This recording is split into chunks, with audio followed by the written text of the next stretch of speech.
Hello my student, आप लोग कैसे हैं? उम्मीद करता हूं कि आप लोग बहुत ही बढ़िया होंगे। ठीक है, तो आज की इस वीडियो में हम लोग क्लास 12 के होम साइंस की आज हम लोग चैप्टर नंबर 5 का आज हम लोग ऑब्जेक्टिव कंप्लीट करने वाले हैं। ठीक है, चैप्टर नंबर 5 का आज हमको आपको ऑब्जेक्टिव याद कराने वाला हूँ। ठीक है, आप लोग शुरू से अंत तक इस वीडियो पर बने रहिएगा ताकि आपको शुरू से अंत तक इसके सारे ऑब्जेक्टिव आपको याद हो जाए। ठीक, दिमाग में आपको फिट हो जाए, इसलिए आप लोग शुरू से अंत तक बने रहना है। अगर आप लोग इस वीडियो पर पहली बार आए तो वीडियो को आप लोग शेयर करिएगा, वीडियो को आप लोग जरूर लाइक करिएगा। ठीक है, और चैनल को आप लोग जरूर सब्सक्राइब कर दीजिएगा। ओके, देखिएगा ये जो चैप्टर नंबर 5 है इसका नाम है एक व्यक्ति के लिए आहार नियोजन। क्या है? एक व्यक्ति के लिए आहार नियोजन।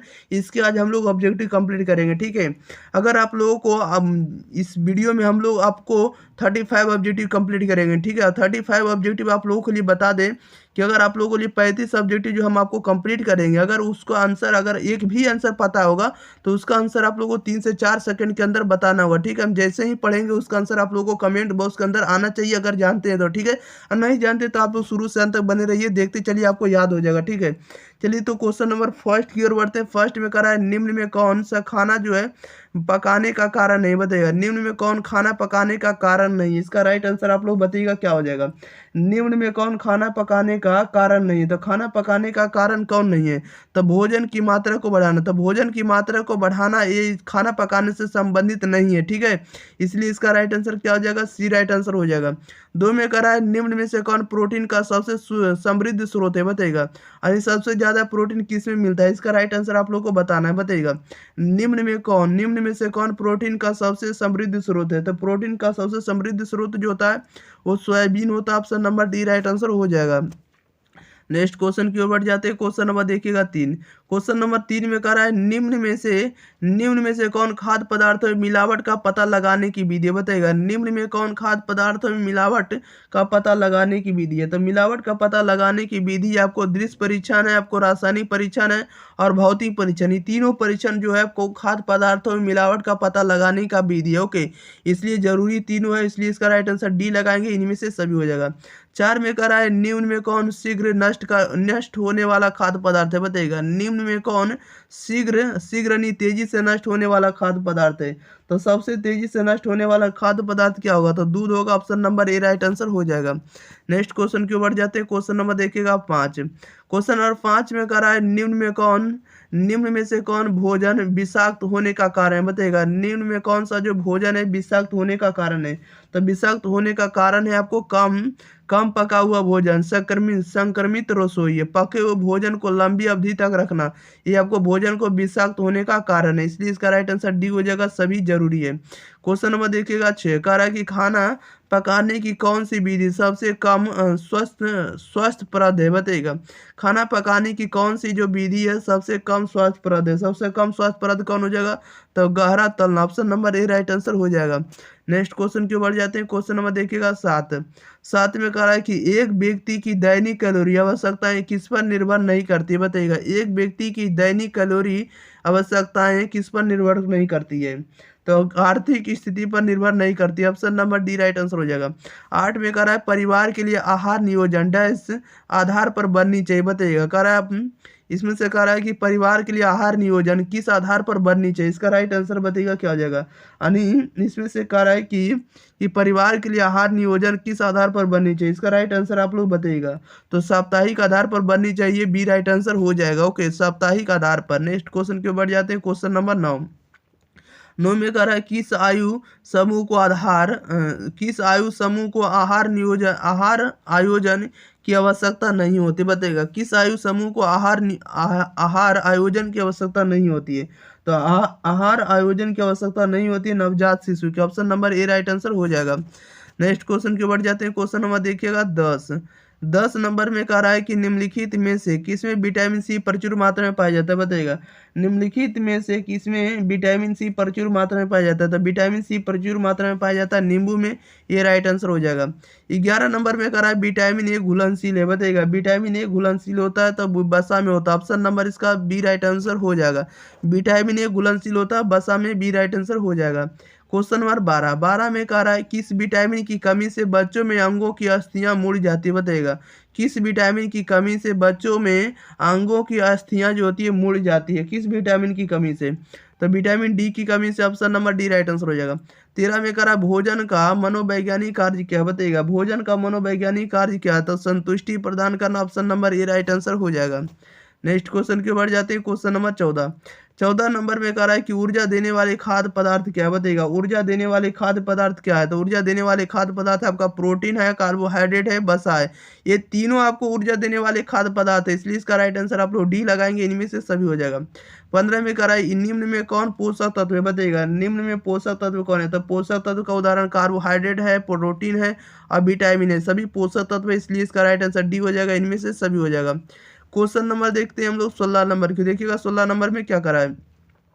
16 नंबर में कह रहा है कि सूर्य की रोशनी से कौन सा विटामिन मिलता है बताइएगा। सूर्य की रोशनी से कौन सा विटामिन मिलता है, इसका राइट आंसर बताइएगा। तो सूर्य की रोशनी से विटामिन डी मिलता है, option number D right answer हो जाएगा। 17 में कह रहा है कार्बोहाइड्रेट का सबसे सरल रूप होता है बताइएगा। कार्बोहाइड्रेट का सबसे सरल रूप क्या होता है, तो ग्लूकोज होता है, बी राइट आंसर हो जाएगा। 18 में कह रहा है निम्न में कुपोषण का कारण है बताइएगा। निम्न में कुपोषण का उदाहरण कौन है बताइएगा। तो कुपोषण का उदाहरण आपको निर्धनता है, पौष्टिक भोजन की कमी है और अज्ञानता, ये सभी है, इसलिए इसका राइट आंसर डी हो जाएगा, इनमें से सभी। नेक्स्ट क्वेश्चन के ऊपर जाते हैं। क्वेश्चन नंबर देखिएगा आप लोग 19। क्वेश्चन नंबर 19 में कह रहा है कि बच्चों में विटामिन ए की कमी से कौन सा रोग होता है बताइएगा। बच्चों में विटामिन ए की कमी से कौन सा रोग होता है, इसका राइट आंसर बताइएगा। तब विटामिन ए की कमी से रतौंधी होता है, ये राइट आंसर हो जाएगा। 20 में कह रहा है कि आयोडीन की कमी से कौन सा रोग होता है बताइएगा। आयोडीन की कमी से कौन सा रोग होता है, तो आयोडीन की कमी से घेंघा रोग होता है, ये राइट आंसर हो जाएगा। नेक्स्ट क्वेश्चन के बढ़ जाते हैं। क्वेश्चन नंबर देखिएगा 21 में कह रहा है निम्न में किस प्रकार के भोजन में जीवाणुओं की वृद्धि तीव्र गति से होती बताइएगा। निम्न में किस प्रकार के भोजन में जीवाणुओं की वृद्धि तीव्र गति से होती है, इसका राइट आंसर बताइएगा क्या हो जाएगा। तो प्रोटीन युक्त भोज्य पदार्थों में जो होता है वो आपको जीवाणु तीव्र गति से आपको क्या करते हैं, वृद्धि करते हैं। ओके, क्वेश्चन नंबर 22 में कह रहा है पोषण मानव जीवन की आवश्यकता बताइएगा। पोषण मानव जीवन की आवश्यकता, तो पोषण मानव जीवन की आवश्यकता है, तो ये आपको प्राथमिक आवश्यकता, ऑप्शन प्राथमिक आवश्यकता, option number A right answer हो जाएगा। नेक्स्ट क्वेश्चन की बढ़ जाते हैं। क्वेश्चन नंबर 23 नंबर में कह रहा है कि वसा का स्रोत है बताइएगा। वसा का स्रोत होता है, तो वसा का स्रोत घी होता है, ये राइट आंसर हो जाएगा। 24 में कह रहा है किसके द्वारा शरीर की सूक्ष्म इकाई की रचना होती है बताइएगा। किसके द्वारा शरीर की सूक्ष्म इकाई की रचना होती है, तो शरीर की सूक्ष्म इकाई की रचना होती है, कौन होती है, तो आपको प्रोटीन होती है, बी राइट आंसर हो जाएगा। 25 में करा कि प्रोटीन निम्न पदार्थ में से किसमें पाया जाता है बताइएगा। प्रोटीन निम्न पदार्थ में से किसमें पाया जाता है, तो प्रोटीन दाल में पाया जाता है, डी राइट आंसर हो जाएगा। नेक्स्ट क्वेश्चन के ऊपर जाते हैं। क्वेश्चन नंबर देखिएगा 26 में करा है वसा निम्न पदार्थ में से किसमें पाया जाता है बताइएगा। वसा निम्न पदार्थ में से किसमें पाया जाता है, इसका राइट आंसर बताइएगा। तो वसा पाया जाता है आपको मक्खन में, option number A right answer हो जाएगा। नेक्स्ट क्वेश्चन की ओर बढ़ जाते हैं। क्वेश्चन नंबर देखिएगा 27 में कह रहा है विटामिन ए निम्न पदार्थ में से किसमें पाया जाता है बताइएगा। विटामिन ए निम्न पदार्थ में से किसमें पाया जाता है, तो दूध में पाया जाता है, सी राइट आंसर हो जाएगा। 28 में कह रहा है कार्बोहाइड्रेट निम्न पदार्थ में से किसमें पाया जाता है बताइएगा। कार्बोहाइड्रेट निम्न पदार्थ में से किसमें पाया जाता है, तो कार्बोहाइड्रेट पाया जाता है आलू में, डी राइट आंसर हो जाएगा। 29 में कह रहा है विटामिन से निम्न पदार्थ में से किसमें पाया जाता है बताइएगा। विटामिन सी निम्न पदार्थ में से किसमें पाया जाता है, तो विटामिन सी पाया जाता है आंवला में, ऑप्शन नंबर इसका डी राइट आंसर हो जाएगा, आंवला में। ओके, नेक्स्ट क्वेश्चन के ऊपर जाते हैं। क्वेश्चन नंबर देखिएगा 30 में करा गर्भावस्था में रक्त में किस तत्व की कमी हो जाती है बताइएगा। गर्भावस्था में रक्त में किस तत्व की कमी हो जाती है, तो रक्त में किस तत्व की कमी हो जाती है, आपको लौह तत्व की, ऑप्शन नंबर इसका बी राइट आंसर हो जाएगा। 31 में करा है निम्न में कौन भोजन को पौष्टिक तत्वों से समृद्ध बनाने की विधि है बताइएगा। निम्न में कौन भोजन को पौष्टिक तत्वों से समृद्ध बनाने की विधि है, तो ये आपको मिश्रण है, खमीरीकरण है, अंकुरीकरण है, सभी, इसलिए इसका राइट आंसर डी हो जाएगा, इनमें से सभी। नेक्स्ट क्वेश्चन के ऊपर जाते हैं। क्वेश्चन नंबर देखिएगा 32 में करा गर्भावस्था में आवश्यकता बढ़ जाती है बताइएगा। गर्भावस्था में आवश्यकता बढ़ जाती है, तो लौह तत्व की, option number D right answer हो जाएगा। 33 में करे एक दूध पिलाने वाली माता को पहले 6 महीने प्रतिदिन के आहार में कितना अतिरिक्त प्रोटीन देना चाहिए बताइएगा। एक दूध पिलाने वाली माता को पहले 6 महीने प्रतिदिन आहार में कितना अतिरिक्त प्रोटीन देना चाहिए, तब 20 ग्राम देना चाहिए, ए राइट आंसर हो जाएगा। नेक्स्ट क्वेश्चन के ऊपर जाते हैं। क्वेश्चन नंबर देखिएगा 34 का रहा है कि रेफ्रिजरेटर का प्रयोग होता है बताइएगा। रेफ्रिजरेटर का प्रयोग होता है प्रशीतन करने में, ये राइट आंसर हो जाएगा।